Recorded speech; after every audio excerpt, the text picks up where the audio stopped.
안녕하세요. 야곱의 이야기를 함께 나누어 볼까 합니다.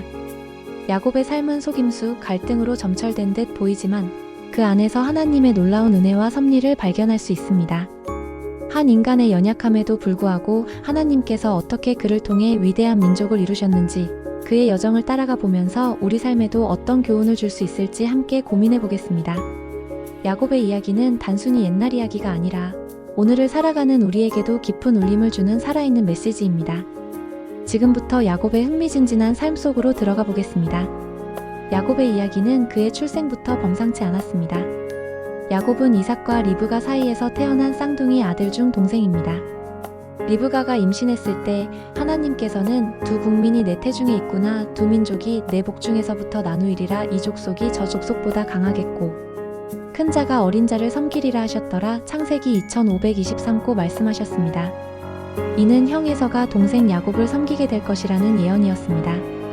야곱이라는 이름 자체가 속이는 자 혹은 앞지르는 자라는 뜻으로 그의 삶을 미리 보여주는 듯 했습니다.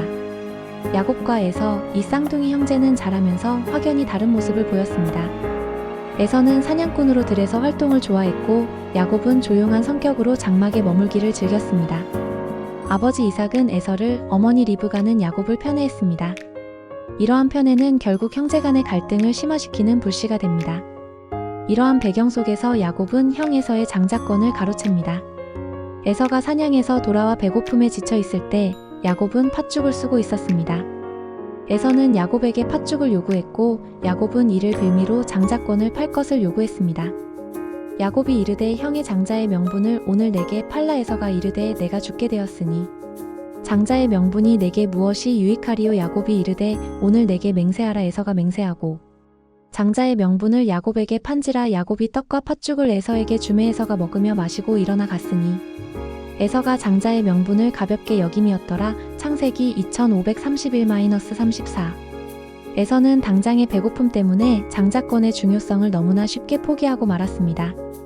이것은 에서가 영적인 가치를 경시하고 육체적인 만족만을 추구하는 인물이었음을 보여주는 장면이기도 합니다. 두 번째 속임수는 아버지 이삭으로부터 장자의 축복을 가로챈 사건입니다. 이삭이 나이가 많아 눈이 어두워지고 죽음이 임박했다고 생각했을 때 에서를 불러 장자의 축복을 주려 했습니다. 이때 리브가는 야곱을 사주하여 에서로 변장하고 아버지에게 나아가 축복을 받도록 계획했습니다. 창세기 27장에 이 사건이 기록되어 있습니다. 리브가는 야곱에게 에서의 옷을 입히고 염소 가죽으로 야곱의 팔과 목에 털이 많게 하여 에서처럼 보이게 했습니다. 야곱은 자신을 에서라고 속였고 이삭은 목소리는 야곱인데 손은 에서의 손 같다고 의심했지만 결국 야곱에게 장자의 축복을 주었습니다.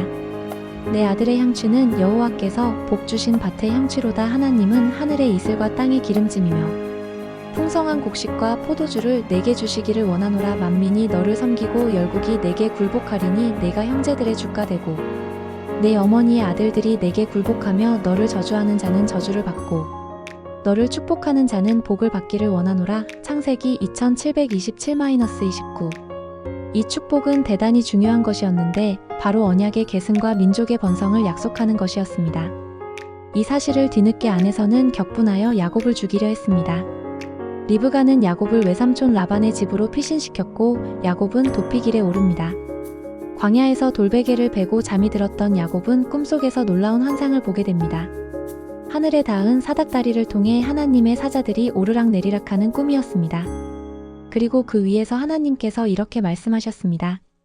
또 본즉 여호와께서 그 위에 서서 이르시되 나는 여호와니 너의 조부 아브라함의 하나님이여 이삭의 하나님이라. 네가 누워있는 땅을 내가 너와 내 자손에게 주리니 내 자손이 땅의 티끌같이 되어 네가 서쪽과 동쪽과 북쪽과 남쪽으로 퍼져나갈지며 땅의 모든 족속이 너와 내 자손으로 말미암아 복을 받으리라. 내가 너와 함께 있어 네가 어디로 가든지 너를 지키며 너를 이끌어 이 땅으로 돌아오게 할지라. 내가 내게 허락한 것을 다 이루기까지 너를 떠나지 아니하리라 하신지라. 창세기 2813-15. 야곱은 고독하고 두려운 상황 속에서 하나님의 놀라운 약속과 임재를 경험하게 됩니다. 야곱은 이 장소를 베델, 즉 하나님의 집이라고 부르며 서원했습니다. 야곱은 외삼촌 라반의 집에 도착하여 20년 동안 머뭅니다. 여기서 야곱은 자신이 속였던 것과 똑같이 혹은 그 이상으로 속임을 당하는 경험을 하게 됩니다. 야곱은 라반의 둘째 딸 라헬을 사랑하여 7년 동안 일하기로 약속했지만 라반은 야곱을 속여 첫째 딸 레아를 들여보냅니다. 야곱이 아침에 보니 레아라 라반에게 이르되 외삼촌이 어찌하여 내게 이같이 행하셨나이까? 내가 라헬을 위하여 외삼촌에게 봉사하지 아니하였나이까? 외삼촌이 나를 속이심은 어찌 됨이니까? 창세기 2925. 야곱은 결국 라헬과도 결혼하기 위해 7년을 더 일해야 했고 총 14년을 라반을 위해 일했습니다. 야곱은 라헬을 더 사랑했지만 레아는 많은 아들을 낳아 야곱의 가문을 이어나갔습니다. 야곱은 라반의 양떼를 치면서도 많은 재산을 모으게 되었고 라반의 아들들과의 관계가 악화되자 하나님은 야곱에게 고향으로 돌아가라고 지시하셨습니다. 여호와께서 야곱에게 이르시되 내 조상의 땅, 내 족속에게로 돌아가라. 내가 너와 함께 있으리라 하신지라. 창세기 313. 이제 야곱은 고향으로 돌아가는 길에 오르지만 그의 마음속에는 여전히 형에서에 대한 두려움이 가득했습니다. 야곱은 에서에게 많은 선물과 사람들을 먼저 보내어 화해를 시도했습니다. 그리고 야복 강가에서 그는 홀로 밤을 지새우며 씨름을 하게 됩니다. 창세기 32장 24절에서 32절 말씀입니다.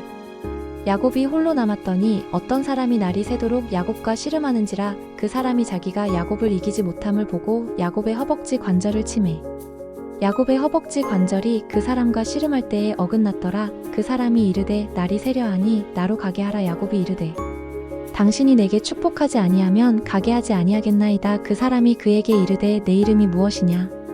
그가 이르되 야곱이니이다. 그 사람이 이르되 내 이름을 다시는 야곱이라 부를 것이 아니요 이스라엘이라 부를 것이니 이는 내가 하나님과 및 사람들과 겨루어 이겼음이니라. 야곱이 묻기를 청하건대 당신의 이름을 알려주소서. 그 사람이 이르되 어찌하여 내 이름을 묻느냐 하고 거기서 야곱에게 축복한지라. 그러므로 야곱이 그곳 이름을 브니엘이라 하였으니 그가 이르기를 내가 하나님과 대면하여 보았으나 내 생명이 보존되었다 함이더라. 그가 브니엘을 지날 때에 해가 돋았고 그의 허벅다리로 말미암아 절었더라. 야곱은 이 씨름을 통해 자신의 연약함을 깨닫고 하나님께 매달려 축복을 구하는 간절한 믿음을 보여줍니다.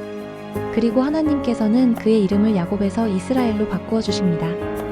이는 야곱의 인격적인 변화와 영적인 성숙을 의미합니다. 새로운 이름 이스라엘을 얻은 야곱은 절뚝거리는 다리로 에서를 만나러 갑니다.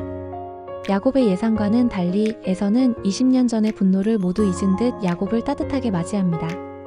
에서가 달려와서 그를 맞이하여 안고 목을 어금 맞추어 그와 입 맞추고 서로 우니라. 창세기 334. 서로를 끌어안고 우는 두 형제의 모습은 진정한 용서와 화해의 감동적인 장면을 연출합니다. 이 모든 것은 하나님의 놀라운 섭리 가운데 이루어진 것이었습니다. 이로써 야곱은 오랜 방랑과 갈등의 삶을 뒤로하고 고향 가나안 땅으로 돌아와 정착하게 됩니다. 야곱은 가나안 땅에서 정착한 후에도 많은 우여곡절을 겪습니다. 사랑하는 아내 라헬을 잃고 아들 요셉을 잃었다고 생각하며 슬픔에 잠겨 살았습니다. 그러나 하나님의 계획은 야곱의 생각보다 훨씬 원대했습니다. 후에 요셉이 애굽에서 총리가 되어 이집트 전역을 다스리게 되고 기근 속에서 야곱과 그의 가족은 요셉을 통해 구원받고 애굽으로 이주하게 됩니다. 창세기 46장에는 야곱이 온 가족을 이끌고 애굽으로 내려가는 장면이 기록되어 있습니다. 그리고 그곳에서 요셉과 재회하는 감격적인 순간을 맞이합니다. 야곱은 애굽에서 17년을 더 살다가 147세의 나이로 세상을 떠나기 전에 12아들을 축복하고 자신의 시신을 가나안 땅에 묻어달라고 유언했습니다. 그는 비록 애굽에서 눈을 감았지만 그의 마음은 언제나 하나님께서 약속하신 가나안 땅에 머물러 있었습니다. 야곱의 이야기는 우리에게 많은 교훈을 줍니다. 첫째, 야곱의 삶은 인간의 연약함과 속임수에도 불구하고 하나님의 주권적인 계획이 어떻게 이루어지는지를 분명히 보여줍니다. 야곱은 수많은 실수와 잘못을 저질렀지만 하나님께서는 그런 야곱을 포기하지 않으시고 그의 삶을 통해 위대한 민족 이스라엘을 세우셨습니다. 큰 자가 어린 자를 섬길 것이다라는 태중의 예언은 결국 성취되었죠. 이는 하나님의 계획이 인간의 의지와 상관없이 반드시 이루어진다는 것을 보여줍니다. 둘째, 야곱은 고난과 역경 속에서 회개하고 변화하며 믿음이 성장하는 모습을 보였습니다. 야복 강가의 씨름은 그 정점입니다. 그는 그곳에서 자신의 힘과 지혜로는 아무것도 할 수 없음을 깨닫고 오직 하나님의 은혜만을 간구하며 하나님께 매달렸습니다. 이 경험을 통해 그는 속이는 자 야곱이 아닌 하나님과 겨루어 이긴 이스라엘로 거듭나게 됩니다. 그의 이름이 바뀐 것은 단순한 호칭 변경이 아니라 그의 존재 자체가 변화되었음을 상징합니다. 우리도 삶의 고난 속에서 하나님을 더욱 깊이 만나고 우리의 연약함을 인정하며 그분께 전적으로 의지할 때 진정한 변화를 경험할 수 있습니다. 셋째, 에서와의 화해는 용서와 사랑의 중요성을 강조합니다. 20년의 세월 동안 쌓였을 에서의 분노는 야곱의 노력과 하나님의 섭리로 아름다운 화해로 마무리됩니다. 이 장면은 우리에게 진정한 용서는 과거의 상처를 치유하고 관계를 회복시키는 하나님의 은혜로운 선물임을 가르쳐줍니다. 용서하는 것도 용서받는 것도 쉽지 않지만 야곱과 에서의 이야기처럼 하나님 안에서 우리는 불가능해 보이는 화해도 이룰 수 있습니다. 결론적으로 야곱의 이야기는 인간의 연약함과 하나님의 놀라운 은혜를 동시에 보여주는 감동적인 드라마입니다. 야곱은 완벽한 인물이 아니었지만 하나님께서는 그의 삶을 통해 당신의 위대한 계획을 이루셨습니다. 그의 삶을 통해 우리는 하나님의 주권적인 계획, 회개의 중요성, 믿음의 성장, 그리고 용서와 화해의 가치를 배울 수 있습니다. 야곱의 이야기는 오늘날 우리에게도 큰 교훈을 주며 우리의 삶을 돌아보고 하나님과의 관계를 재정립하는 중요한 계기를 제공합니다. 우리도 야곱처럼 하나님의 은혜를 구하며 믿음 안에서 성장하는 삶을 살아가기를 소망합니다. 감사합니다.